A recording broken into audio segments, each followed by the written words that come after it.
Time now for some strange but true health tips. Looking for a common spice that stops bleeding? Want to choose a bathroom stall with the least germs?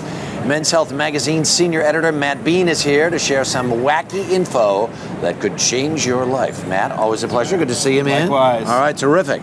Now we have different things here that will trigger the most important questions of the morning.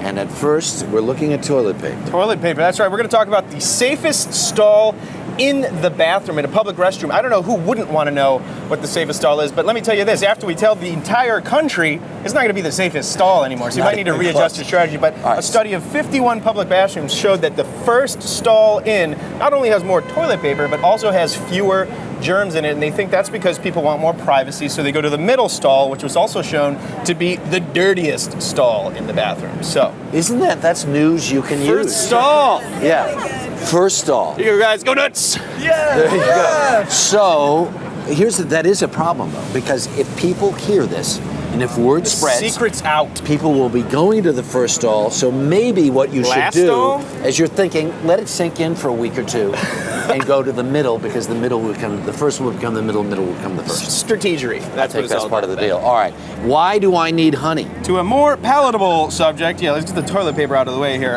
Let's say you nick yourself when you're cutting onions in the kitchen. Right. You want something that's going to have antimicrobial properties. Honey has actually been shown to beat almost every known type of wound infection. Right. So Pooh Bear had it right when he was digging for that stuff. All you got to do is put a little dab after you clean out the wound, a little dab underneath the Band-Aid, and it's actually going to have sort of a similar effect as Neosporin. And it's serious? Honey. Are you serious? Mm-hmm. Now, does it help stop the bleeding at all? No, that's something else. Well, no, that's what we're moving on to next. Right. But so instead of an antibiotic, just a little dab of honey will do you. We'll do it. We like that. That's good to know.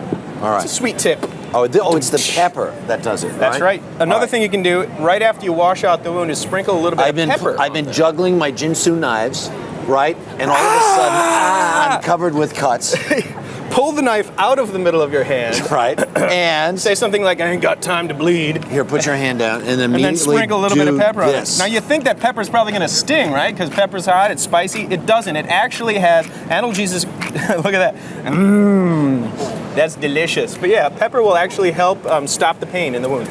Really? It stops the pain? That's right. Does it stop the pain and stanch the bleeding? It does kind of, but you want to apply pressure. That's what's really going to stop the bleeding. All right, but it will relieve the pain. Pepper and honey. All right, so we've had the toilet paper, we've had the honey, we've had the pepper, and now it's time for little green apples. That's right. We're getting all Julia Child up in this. But so if you've ever felt claustrophobic in a cramped space, you're in a plane or whatever, green apples have been shown, strangely enough, to reduce the feeling of claustrophobia. So if I'm in one of those little tiny commuter jets, right? Bring a couple green apples. You bring some green apples, you cut them open, and you'll feel better Have a bite. immediately. I mean, come on. These things are delicious. All right, and what are these guys for?